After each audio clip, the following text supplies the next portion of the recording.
நெஞ்சுக்குள்ளே இன்னாருன்னு சொன்னால் புரியுமா?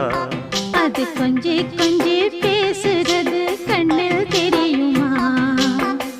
உலகே அழிஞ்சாலும் உன் உருவம் அழியாதே, உயிரே பிரிஞ்சாலும் உறவேதும் பிரியாதே. உண்ணாமல் உறங்காமல் உன்னால் தவிக்கும் பொண்ணு மணியின் நெஞ்சுக்குள்ளே இன்னாருன்னு சொன்னால் புரியுமா? அது கொஞ்சி கொஞ்சி